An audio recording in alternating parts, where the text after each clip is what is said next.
Hello, six-pack of confidence. Been so many nights since we first met. Glad to see you brought all your friends for another night of plastic cup politics.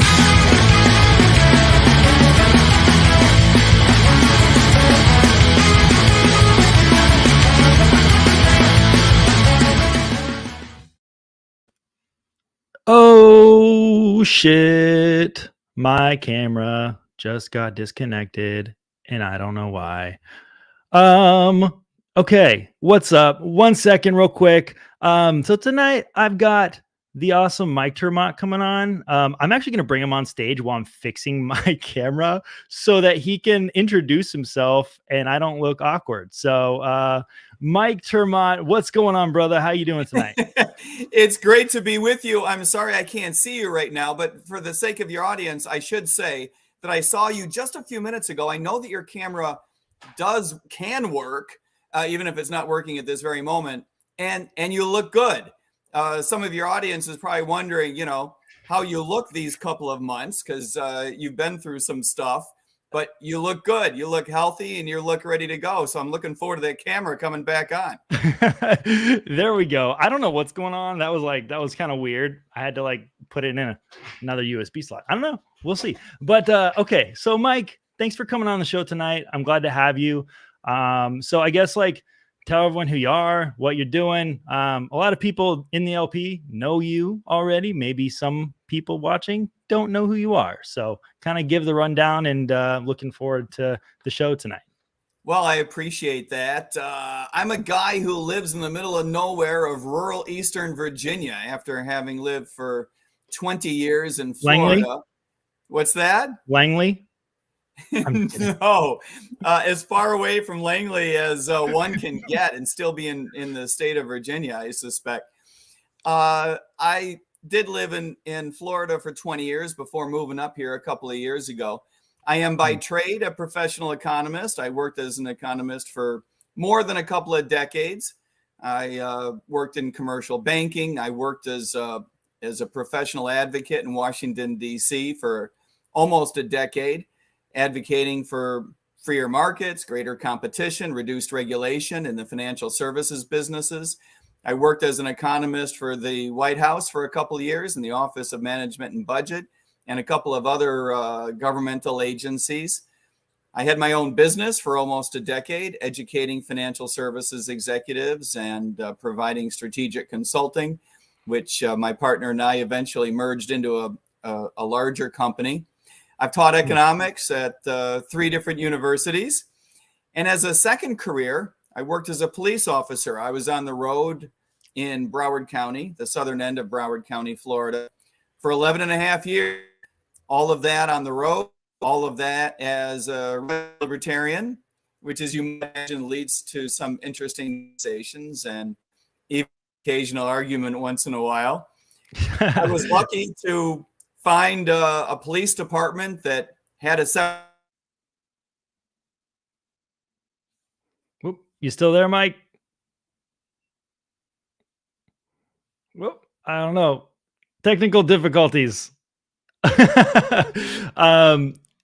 The police department, I'm assuming he was going to say, has a sense of humor for hiring an economist to be a police officer. I'm going to take him and put him backstage real quick. And if he pops back up, we'll get this thing going again. Sorry for the delays. Yeah. So anyways, so I guess what we're doing here, Mike Termott, he's running for president under the banner of Libertarian Party. We have a convention coming up in May to help decide who the presidential candidate's going to be. And I think he might be back. Let me see. Oh, are you back?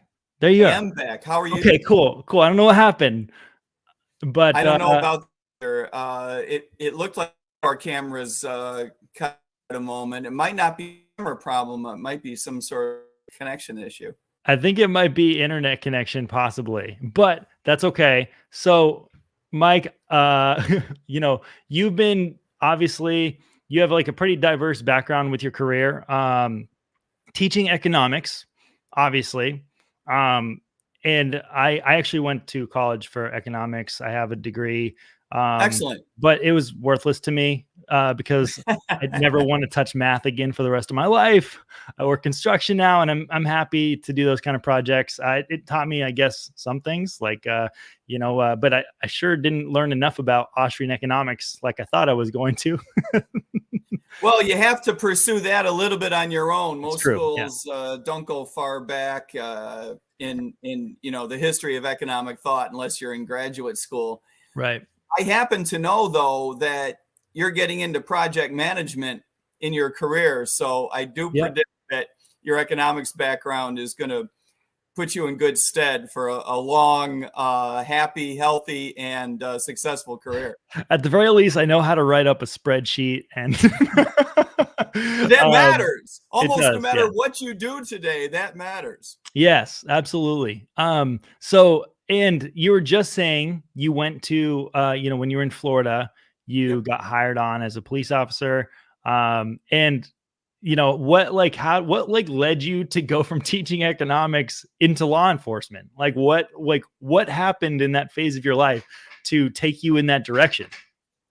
Yeah, I worked as a police officer from the age of 49 to 60 for those 11 and a half years until just a couple of years ago. It is something in which I had always had an interest. It's something I always wanted to do. In fact, the first time I took the police entrance exam was in Washington, D.C. in around 1990, 1989, something like that, and decided to stay in graduate school instead, just as a matter of money. I was afraid that it would be difficult to make ends meet working as a police officer as a first career. And so I put it off and put it off and put it off until finally, I think two things. I was in a little bit different financial situation at the age of 49. And I kind of felt like, well, if you don't do it soon, you're going to reach a point of no return, right? Right. I was healthy and in good shape. So the timing worked out pretty well for me. I've always been interested in public service, public policy generally, but a big believer in public service. I know that you've been in the Army, you've been in the service. I would never call it public service, to be honest with you. I don't call it public service, to be honest with you. Like my views I'm an anarchist. So I literally I try to stay as far away from any of that stuff as possible. And to be honest with you, there's a reason I don't bring up being in the military. And it's just because to be honest with you, it's just a whole new welfare system, which you're fully aware of. The whole law enforcement, all the public service stuff that you're saying is public service. It's all like the system is so corrupt, and the amount of money that's poured into it is insane. I think that for me, I don't know, it's not it's hard for me to talk about when I was in the Army, because I didn't even get deployed. Okay. So it's not like I'm coming back with PTSD and all this stuff. Right. It just made me hate the government even more. And I did it because I needed to get out of my parents' house at the time. And I have a long line of infantrymen in my family, and I love to shoot guns. I shot competition since I was 5. And my uncle was like, well, you can get decorated and you can go get a job where you don't have to go shoot people. You can do honor guard, do all this stuff. And I'm like, okay, well, I'll give it a shot. Well, I went there, got the sniper school slot, ended up getting both of my knees shattered at airborne school. And, after that's terrible. I'm sorry about that. It's okay. It's okay. I'm here. I can walk now finally again after the 3rd time. But, it's one of those things where it's the system is so corrupt. The military industrial complex is insane. The military industrial complex is insane. And I believe that we need to reverse the way it's managed, what the objectives are, and we need to cut the budget back down to, it would be okay with me if we reduced it by 90%. For my own feeling, I think we need to bring troops home, close foreign bases, and completely reset what our objectives are. So in my opinion, obviously we are overseas. We're basically out there, being the police of the world. We're called the world police everywhere we go. And for me, and worse. Yeah. Well, we talked a little bit beforehand. I ran for sheriff a couple of years ago, because I see you know, another boot on our neck, which is like a lot of times local law enforcement is overstepping their boundaries. They're like, obviously the money that's poured into here that like is just like overly militarizing the police. You know, I would love to get your opinion on that, because like you've been there, done that. But also like you say you're a libertarian. So like, and we're obviously in like different fields there a little bit, because I'm an anarchist. I'm assuming you might be close to a minarchist. You might not even call yourself a minarchist. I don't know. But like, I mean, I'll let you answer that question. I'm not going to speak for you. But well, like, and I don't know how you would define anarchist. That is really what it comes down to, is that people have different definitions for these terms. You and I are libertarians. We believe in shrinking the government as small as absolutely possible. And whether you call that minarchy or anarchy, is really getting into some semantic issues that we can pursue. And I'm not a utopian either. So like, I don't think that, like, to be honest with you, I don't think minarchy or anarchy is going to happen in my lifetime, because the system is insanely like huge right now. Like over 2 million government employees. Libertarians haven't shrunk that number by one. If we can be honest with ourselves, we're not going to hit minarchy in our lifetime, my opinion, unless the whole system crashes. Again, it depends on your definition of minarchy. It is true that the government is out of control. I would argue that it has gone completely off the rails. The problem, in my view, is our duopolistic political system that feeds into itself and continues to expand the government generation after generation with no guardrails, no institutional incentives to stop it, no self-correcting mechanism in the Constitution. We live in a post-constitutional society. Our government has no limits at this point. There is not a constitution federally, or yes, a set of institutions to limit what politicians will do. Federally, you're right. And like, I think like federally across the board, like, you know, that's very true. Obviously, like, I feel like you would agree that a lot of these decisions should be left up to the states. Like, you know, we have state constitutions as well. And like, at least in New Hampshire, like one of the reasons I was able to run for sheriff with no law enforcement experience is because it's written into our constitution that anybody has the opportunity to go and you know, run for this type of office. As it should be. Yeah. And you know, like, I don't think like necessarily you need to have, you know, law enforcement experience to like be able to see it from the outside. And to be honest, the system could use an outside look every once in a while, because you know, like, they don't see the waste. They don't see the lack of training or ways that they can improve in those ways. You know, like the de-escalation training often isn't talked about very often, and all of this stuff, you know, and like for me, there's nowhere near enough of the type of training that you and I would figure to be a good idea. Obviously, there's some. In my view, there's a couple of different problems. One is that the politicians involved, local politicians, are just completely inept, so often disinterested, have no idea what's going on, no incentive to pay any attention, so often are politically captured. Many of them have incentives to turn the other cheek, to look the other way when it comes to the reforms that the police need to make.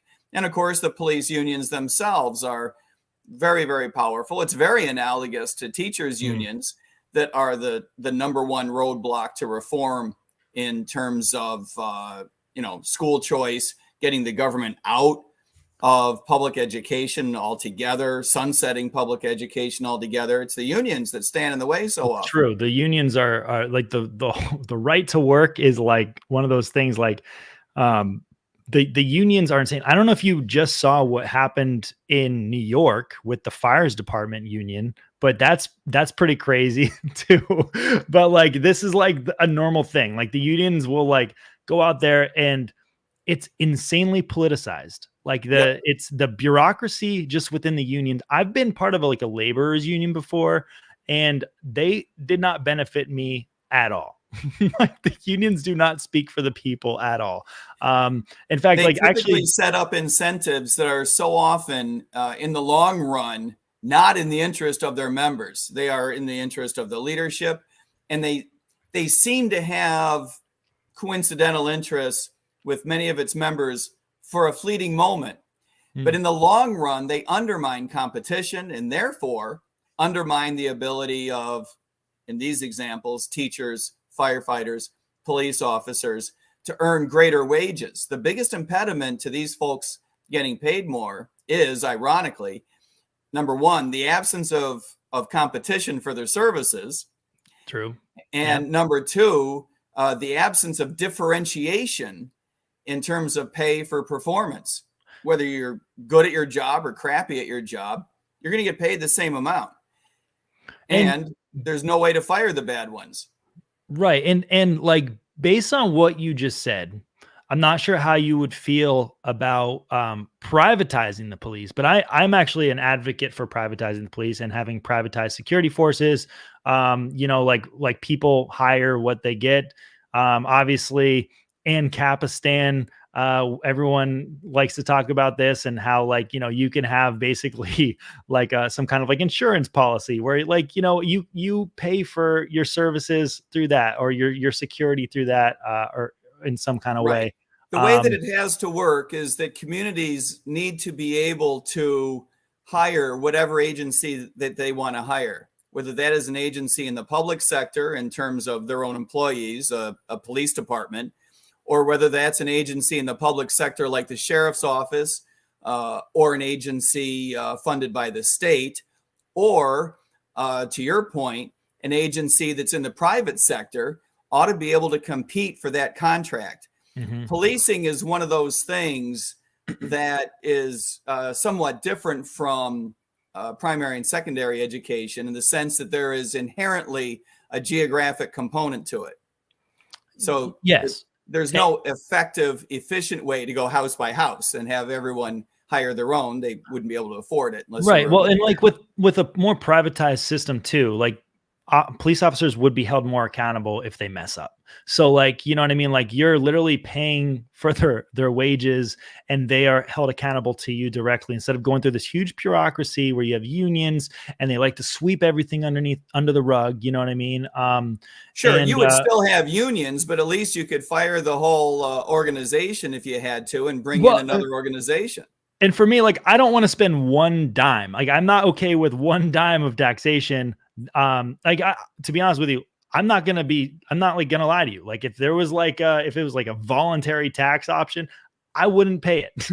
Like, of course, I don't think anyone. Well, I shouldn't say anyone would. Most of us would not pay it. Of course. Whereas, like, right now, that's why it's by force. Right. But exactly. So that's why, like, I don't believe in publicly funded anything. So that's why I'm like, at this point, like, privatize all of it. And if you need the service, you can pay for some kind of subscription, or whatever it would be. Communities have decided, and they're not irrational. People do come together, whether you call it a homeowners association, or you call it a town, or you call it a county.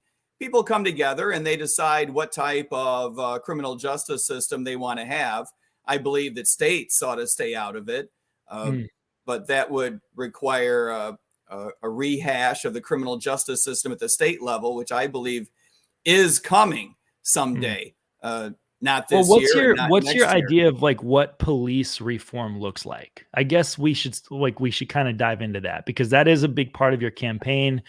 You're an advocate for police reform. Absolutely. Yeah. So I'd like to hear that. There's a couple different angles. One is how we manage police officers. One is how we manage police agencies. And one is the criminal justice system more broadly at the legislative level. At the officer level, which you want, obviously, is to make the business more like other businesses, more like other industries. You want bad officers to get fired, good officers to get paid more, mediocre officers to get paid less. You want officers to be held more accountable. That means having leadership at the political level be more involved with policing. Good luck with that, because as you and I just discussed, most political leaders are completely inept or politically captured. But one of the they turn into barbecue in Haiti. What's that? Or they turn into barbecue in Haiti. Yeah, Haiti is a mess. It's such a shame. It's been going for years now and has accelerated in the last week. Obviously, yeah, that's a heartbreaker. It is. So one of the things that we can do at the individual officer level, and by the way, we're talking about changing police culture. So this necessarily is something that is a big long-term project. One of the things that we can do to move us in the right direction is to get rid of things like qualified immunity and require individual officers to carry their own liability insurance. This would do a couple of things that we want in order to make the business look like other industries. One is you would have a greater system of Americans being able to bring court action when they feel like they've been wronged. Whether you have a good case or a crappy case, it's, in my view, completely un-American that we should have a federal regime imposed that says in many cases you're not allowed to bring action at all. I think that's just completely unethical. The other thing that is that it would put officers on the hook for changes in their insurance premiums. In this sense, we want it to work similarly to the way medical doctors' malpractice insurance works, right? We're not talking about putting a system in place that says if you make an honest mistake, you might lose your house on some random Tuesday. That's not what this is about. What this is about is holding people accountable, having an insurance company play a role. And that's a third thing that's such a good idea about this, is that the insurance company is not going to put up with the bullshit thrown in its way by police unions. Police unions like to block a lot of transparency, but a insurance company is going to demand all kinds of information. Yeah, no, like, and you know, like it's, I don't know, man, like it's such a deep seated thing. And you talk about changing police culture, man. Like that just sounds like it's damn near impossible, because it's impossible on a dime. It's certainly not impossible in the long run. Here's the thing. It's like you need so many like the mental health crisis that goes on in law enforcement and in the military. Like this is a very serious problem, and people don't want to talk about it, especially if you're inside the system. Especially if you are a cop, if you are in the military, you don't want to be vulnerable and talk about what's going on upstairs. Like, and sometimes you might not even realize what's happening or how you've changed. And, but this is a very serious issue. Like we have this problem with, you know, a lot of like military veterans where they, you know, will just lose their mind, and you see like whatever mass shootings happen. That's not like obviously a common case, but like, you know, they're killing themselves. They're going homeless because they just can't take it. They can't function in everyday society. You see this even with some police officers. There's a reason why people say Google Police 60, and I'm sure that you're familiar with that, where there's a huge domestic violence problem within the law enforcement community. 60%, the study says 60% of law enforcement officers have beat their wives or their spouse at some point, and that's a crazy number. That is a crazy number. But and they're putting themselves in crazy situations every day without having the mental checks every once in a while to make sure they're even able to function in real life, let alone their job. And that's why you get into these situations where they're going out, they put their life in a dangerous situation, and they make the wrong decision. It does happen. Mental health is a huge issue in police work, in many other service industries, in public service, and of course, most especially in the military. It is a huge issue. I would caution you to be careful about some of those statistics. I know. But it is a huge issue. And we need to recognize that we have a long ways to go in terms of developing a culture that allows us to treat these issues as the problems they are. We should also recognize that we have made tremendous progress culturally, both in police work and in the military among veterans. And so, you know, we are going in the right direction, but it can be extremely discouraging because we know we have so far to go. Yeah, it's a big obstacle to overcome. Like this is like the mental health crisis, not just in law enforcement, in our country, is insane. It's huge. And I'm an emo kid. You know that I've known tons of people that are facing mental crises, and it's not an uncommon thing. Suicide It is not an especially- uncommon thing. Yeah. One of the big problems we have is the way that pharmaceutical companies are protected from related liability because of past federal legislation, and the way that our courts work, the way that our system works for R&D regarding many of these medications, the way the medical industry fails to report many side effects, the very weak research that's done in efficacy. There are many, many problems in the industry. But to follow up on your original question, the second thing that we need to do is to fundamentally change the way that we manage agencies, not just officers. As you and I were discussing, we need communities to be able to choose which agency they want policing their communities.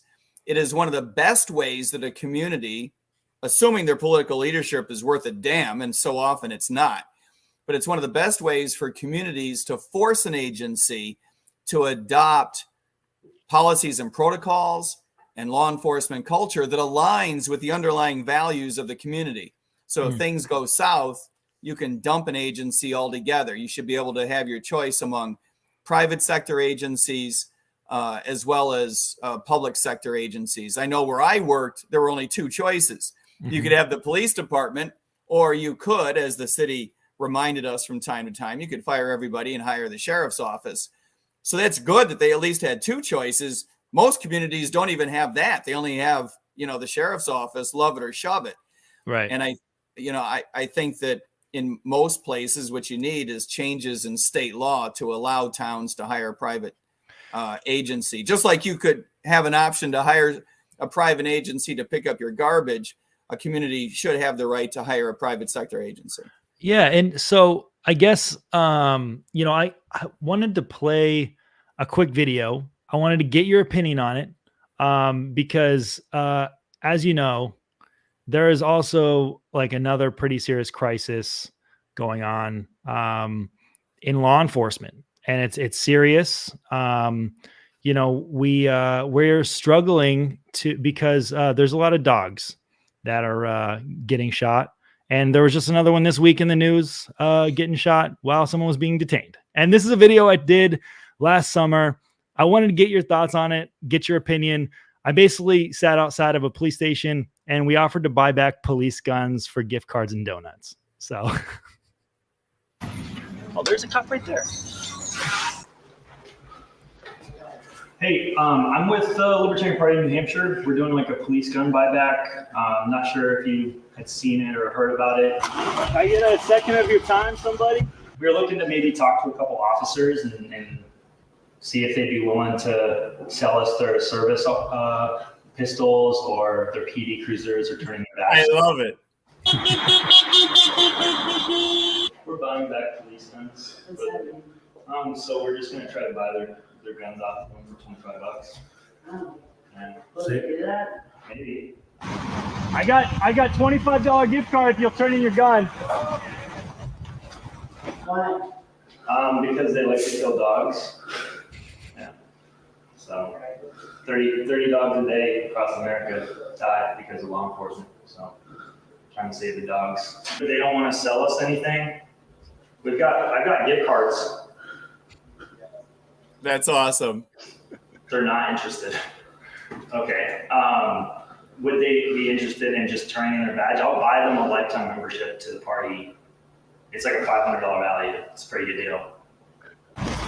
Save the dogs. Don't shoot dogs. If you shoot dogs, I'll find you, bro.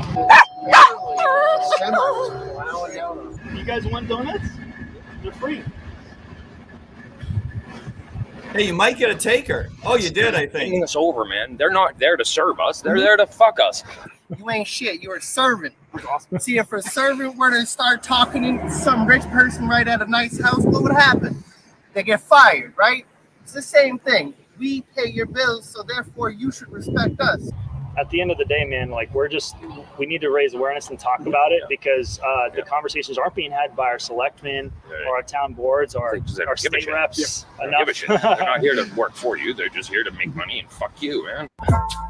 And I know that, Well, like, I don't know the political leadership in your town. It sounds like you've got political leaders who suck pretty bad. So it's good pretty, luck with that. You need to Yeah. have this conversation with them, obviously, and you may not get any traction there. So Look, the dog piece of this is not unimportant, but it is merely a piece of what is a larger problem, which is that there's too much violence in law enforcement. In my view, there's too much violence in law enforcement all the way around. And then there are certain things that we can do to reduce that. I believe that communities need to be more involved with training, demanding the type of training, demanding the type of protocols that they expect. I think that that is a political matter, along with the institutional changes that we discussed. Training is a big one, right? It is, yeah. And that's like what the goal was with this. We wanted to raise public awareness. We obviously had people stopping by to get the free donuts, families and kids just finding what we're about. We got to have some really good conversations. And, like the video went like kind of viral, but like we also got in the local paper talking about ending qualified immunity and all of these important things. And this is the type of stuff that libertarians should be doing more of. It doesn't always have to be done in the party as a party thing, and obviously like I was, a board member for, the party or whatever. And right now I'm not. I'm still going to be doing stuff like this and going out, and I have a couple video ideas that I'm going to be doing in like just a short period. But I think that like it's important to engage with the community more than it is to engage with the actual people around it, because these are the people that are voting these policies. You've got to get the community members to put pressure on your political leadership. They are the ones that need to exert control over your law enforcement agency. And I think law I noticed enforcement, that you're the police department there, not a sheriff's office.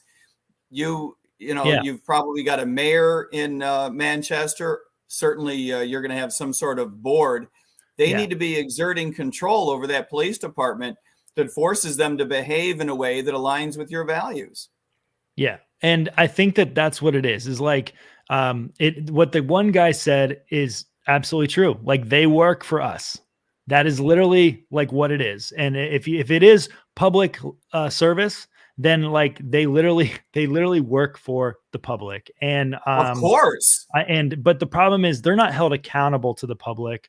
And like that's just not how it works. Obviously the unions are there, and there's so many laws like the qualified immunity that's in place that like it's just such a barrier, like from any actual justice from getting done. Like they're like, we have like so many cases where there's like an unjust shooting or overuse of force.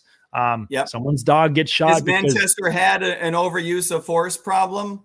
Oh, there's been plenty. There's been plenty, but it's not just here. Like this is a nationwide thing, and it goes down to mental health. Every department is different. There is a different culture in every department, and some forces have greater problems than others. When you training work for is a big thing. You find there's a difference between your own agency, and the contiguous agencies that you work with on a daily or at least a weekly basis, and you learn the difference. For my money, the big difference between a good agency and a bad agency, between good policing and bad policing, is the idea that police officers need to realize they are the first and last defense of the Constitution. One of the things that police officers learn that I certainly didn't expect, I don't think most cops expect on the way in, is that you have enormous latitude over how many cases go. And so you are really the last refuge of the Fourth and Fifth Amendments, protecting individuals' constitutional rights. It is the bedrock of the difference between good police work and bad police work. And you know what? I've lived in plenty of states. And like I said, I'm a Second Amendment guy too. Like I love to do that kind of work as well. When I was in California, the cops don't know the gun laws. So the lack of training is very apparent.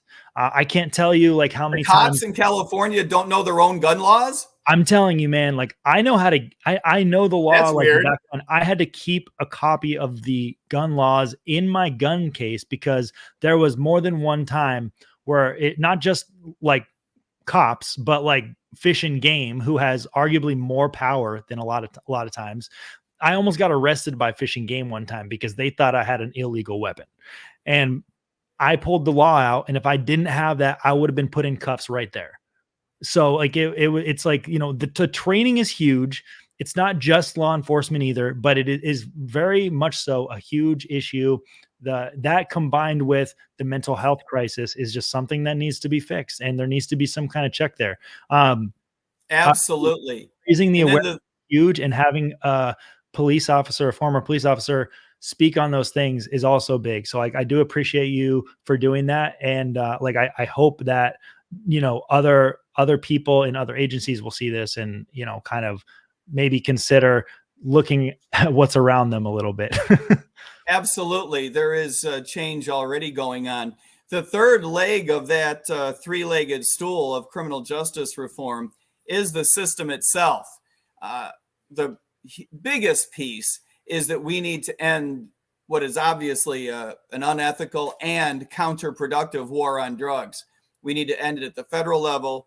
We need to end it at the state level. Obviously, we need to end it at the local level. But I do sense that there are more political leaders at the local level ready to march in that direction than at state level and certainly at the federal level. So we need to make progress at the top end as well as at the bottom end. And I think Americans are coming around. The way I believe that is probably going to play out is, first of all, we need to complete the decriminalization of cannabis in this country.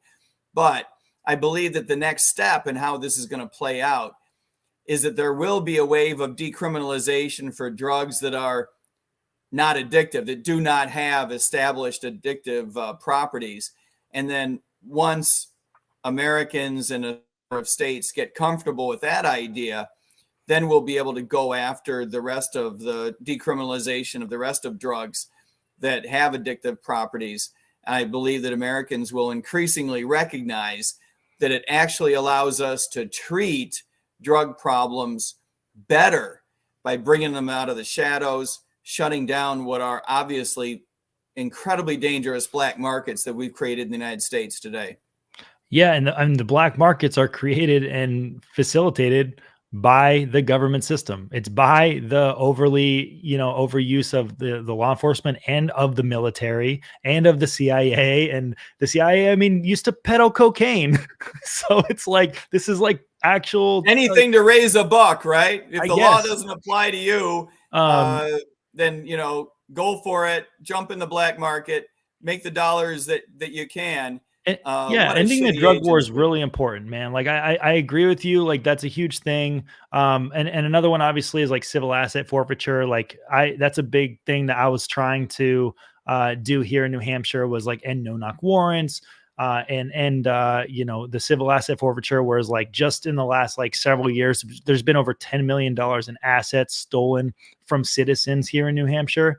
Like this is a common problem in every state.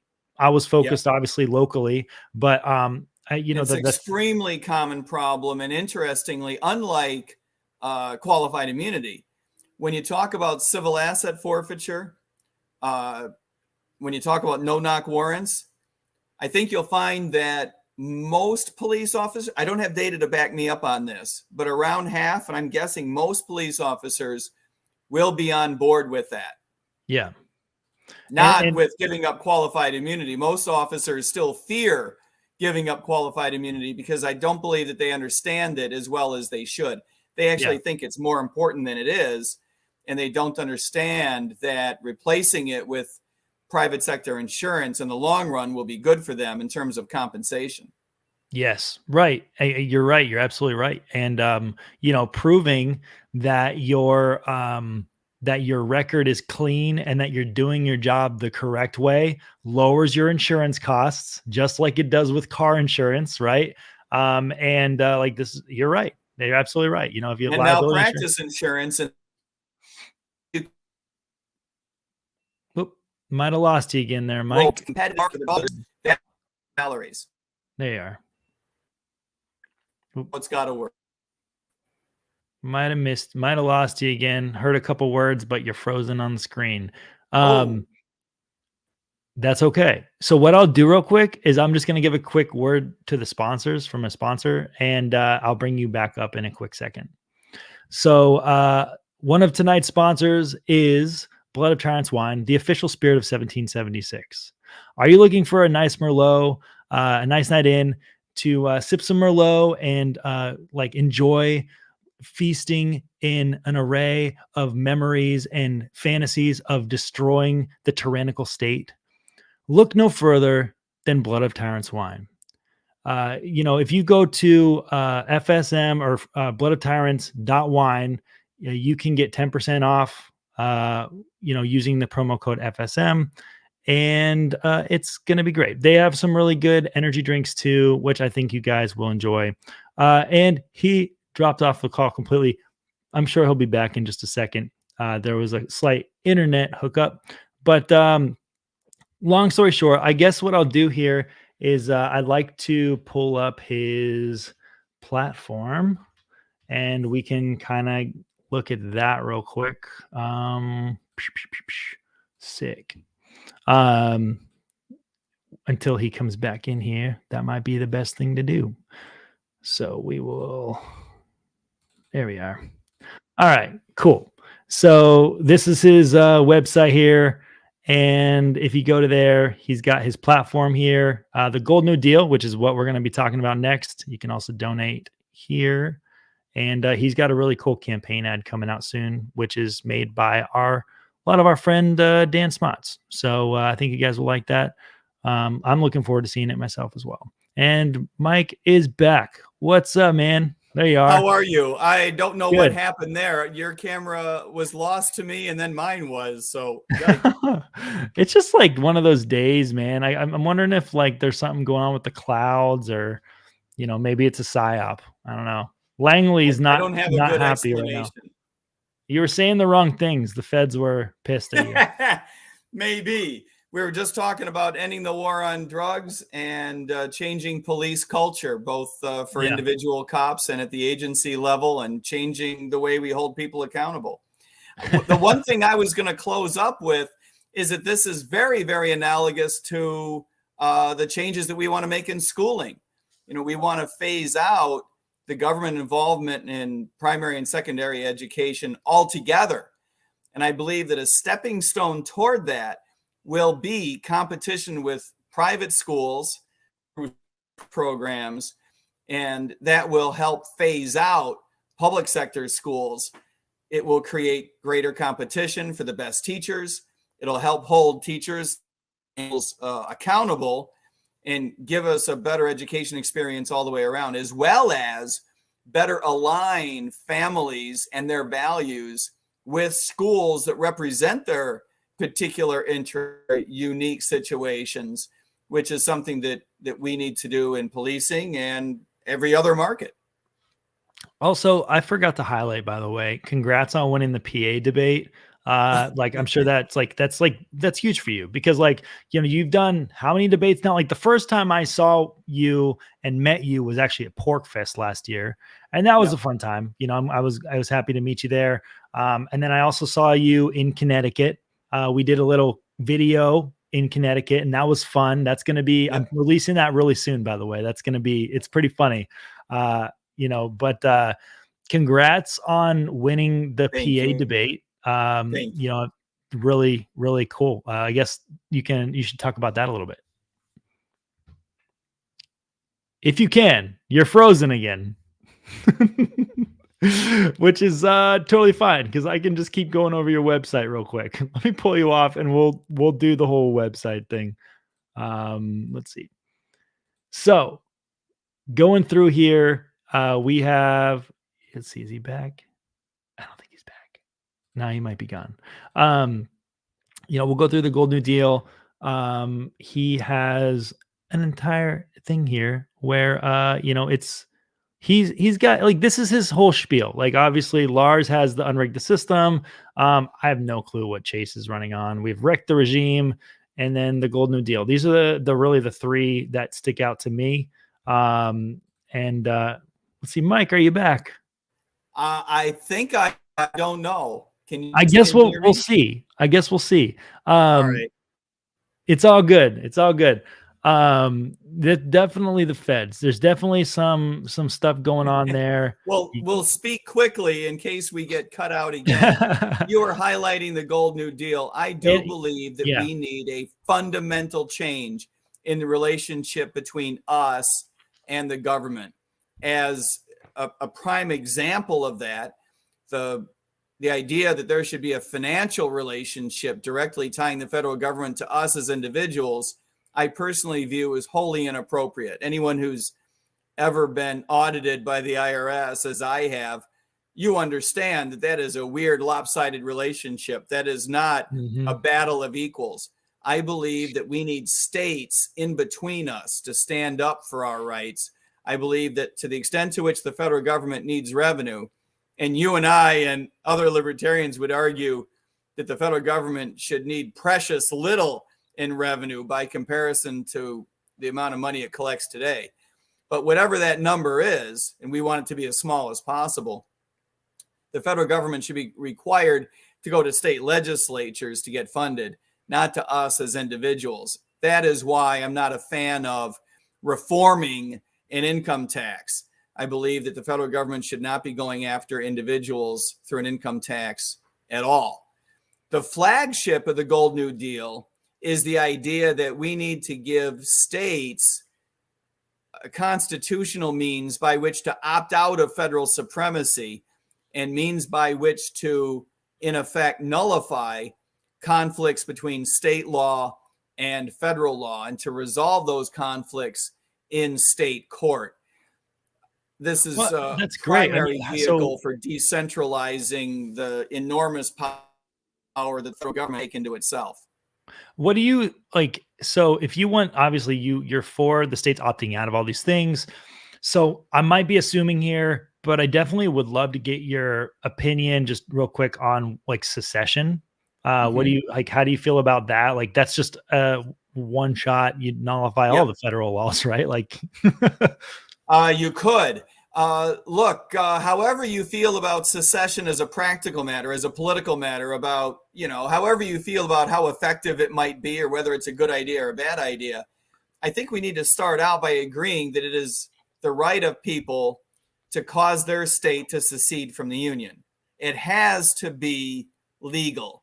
It cannot be that you have the right to join the Union and that's a one-way trip, that you don't have the right to exit. That is abject bullshit that we should not be putting up with. And I think that we need to push, again, however you feel about secession, we should all be on the same side that it needs to be legal. And I believe that we should make a push to establish that it needs to be legal. And the reason for that is because it is a means by which to hold the federal government accountable. There needs to be a threat of exit, or else the federal government will continue to bring power to itself and disregard the rights of people to act through their state governments.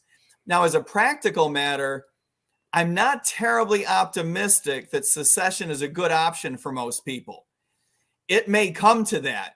There are any number of ideas that I would characterize as a bad idea, but sometimes they're a bad idea whose time has come, right?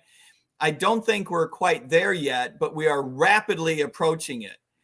The idea behind the flagship of the Gold New Deal is to capture the enthusiasm behind the idea of secession, which is to say, to recognize the frustration and to recognize that the federal government has become too powerful, but to create a means by which states could remain in the Union and yet better chart their own political futures by opting out of federal supremacy and being able to make decisions for themselves. And by the way, a libertarian-minded president could, through executive action, make much regulation, not all of it, but could make much regulation subject to the approval of the governors in their respective states. The White House does not talk about which could be that. good and could be bad. If we're talking California versus New Hampshire here, yeah, California is not going to do any good, right? No. They would probably love the chance to politically establish that they're all about having as much regulation as possible. Although I don't think it could actually get worse. What we're talking about is making existing federal regulation subject to the approval of the local governor. And all we're really looking for is one or a handful of states to take us up on the offer and start nullifying stuff to create a competitive situation, to stand up and say, look, my state is where you want to do business. It's where you want to live. It's where you want to work as an entrepreneur. It's where you want to start and launch a business, a family, to raise your kids the way that you want to, have access to energy that you want to. The future of energy, let's be honest, is in nuclear. And what's holding that back is federal regulation. Yeah, and I mean, I don't think like so the energy crisis in America right now is crazy. Obviously, it's through the roof. It's very expensive. No one's really talking about the solution, which is nuclear, which is sustainable energy. But also, like, you know, like, I don't know why that is. Like, we complain about our bills going up, but we're not like actually fixing the problem here. Like, New Hampshire has a nuclear power plant, and I'm not even joking. 98% of the power gets shipped to New York and Massachusetts. We don't get to benefit that at all. Meanwhile, we have some of the highest energy rates in all of New England. So apparently someone is willing to outbid you. What you need is more reactors. You need to launch new reactors, and you need a state government somewhere, preferably in New Hampshire, but you need a state government somewhere that's able to say, we've told the federal government to go pound sand. We can get you up and running with your nuclear reactor to break ground in a relatively brief period of time. Maybe that's 12 months, maybe that's 24 months, but you need a government somewhere to say, we've gotten the federal government out of this. We can get you up and running. We believe as if there was a place to do it, New Hampshire's the place. We've already nullified federal gun laws. I believe last year they got rid of a lot of like no-knock raids. So that like we're taking the steps to get there. We do have some like lowercase L libertarians and people who are members of our party that are elected as state reps. And a lot of libertarian-minded Republicans. That's what I was saying. Yeah, like a lot of like people that are elected as Republicans that are actual members of the party and call themselves anarcho-capitalists and libertarians or agorists, voluntarists. Like this is a real thing. They're making a real change too. So like these people are on our side, and obviously you need to, you know, keep an eye on people that like, I guess, don't perfectly align with you, and they can always abuse that and use it for something completely different.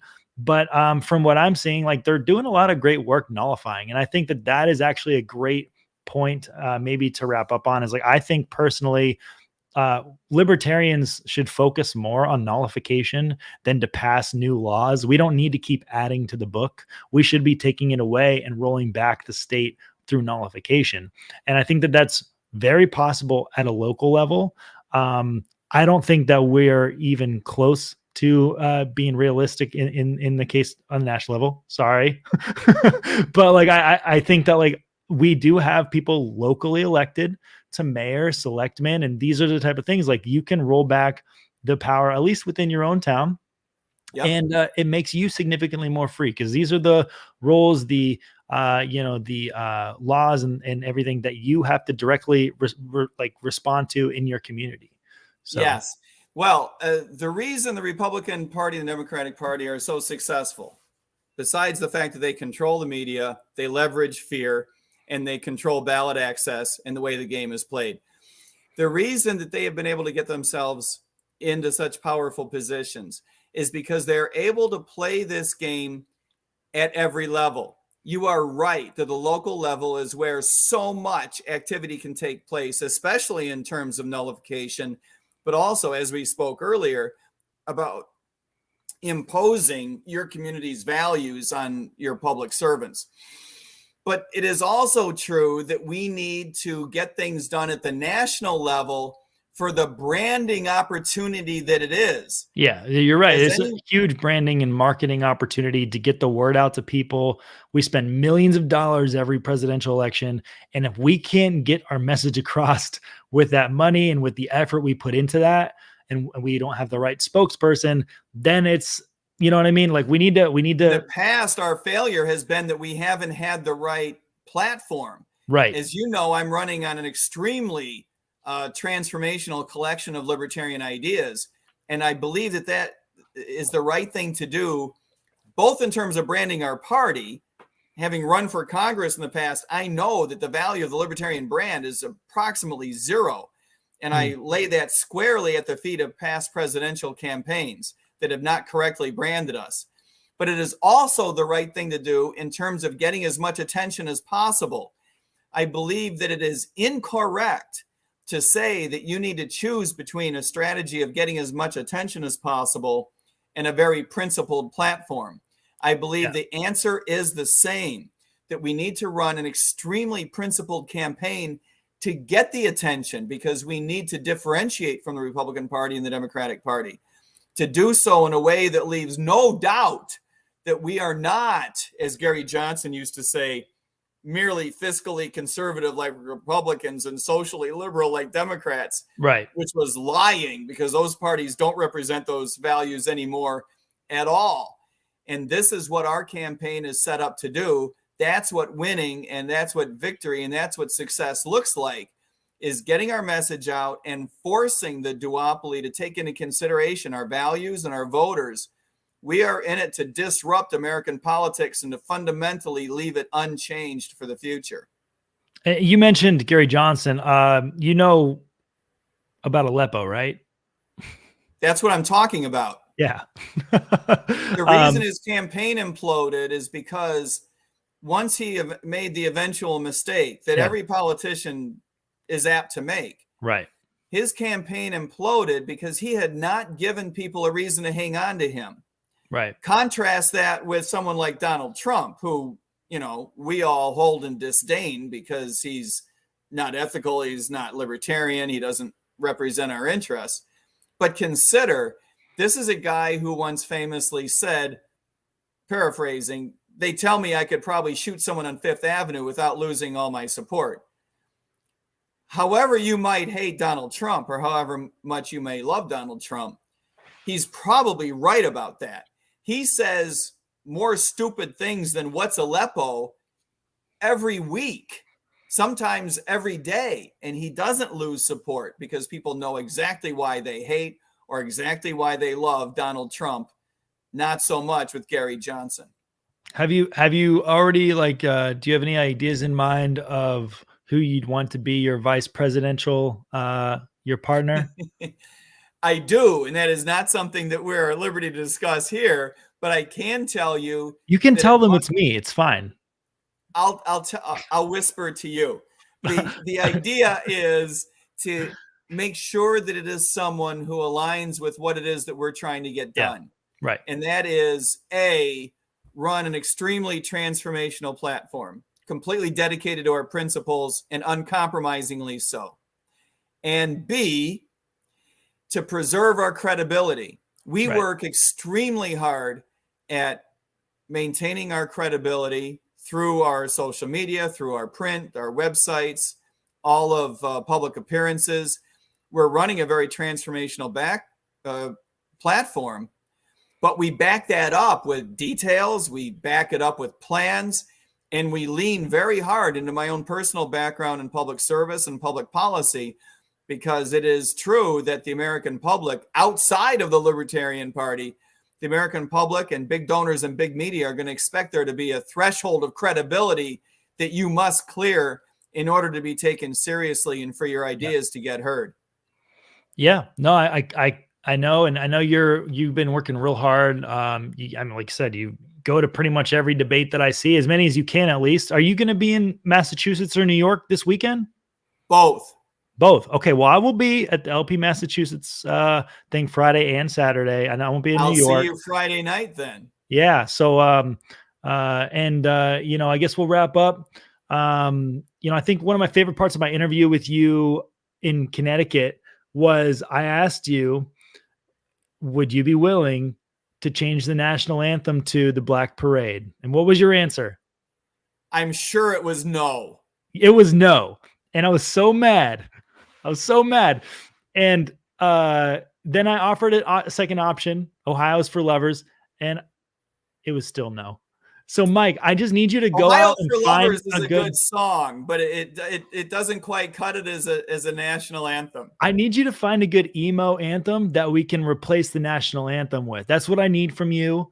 Like that's it. That's all I need from you, bro.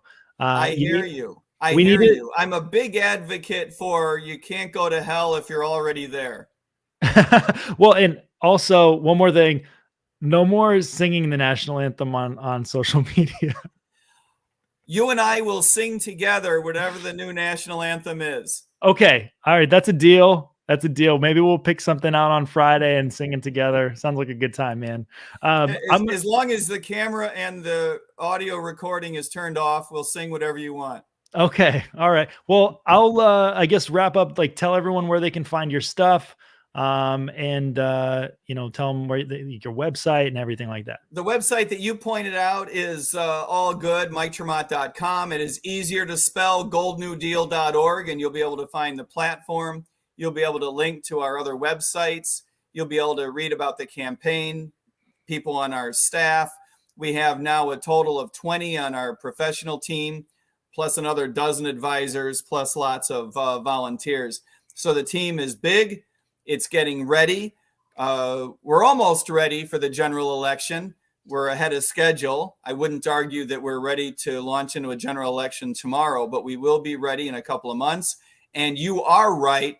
We will be releasing that campaign video in a few days, and we look forward to you enjoying it as much as I do. Yes. All right, man. Cool. Well, I'm going to put you backstage real quick. I'll wrap up the show. And yeah, I'll talk to you in just a minute. All right. Thanks, man. Cool. All right. Thanks again for watching tonight, guys. I really appreciate you guys being here. I hope you guys enjoyed the show. Sorry for the brief technical difficulties throughout. Hopefully we can get that resolved on the next one. This Sunday, I have my new co-host coming on for the very first time, Christina Del Percio. And then next Tuesday, Wednesday, Friday, and Sunday, I've got 4 shows booked next week. It's going to be crazy. It's going to be awesome. Most shows I think I've done in a week yet. But yeah, looking forward to introducing you to one of my new co-hosts this Sunday. And I hope you guys have a fantastic rest of your week. We'll see you. All right. Bye.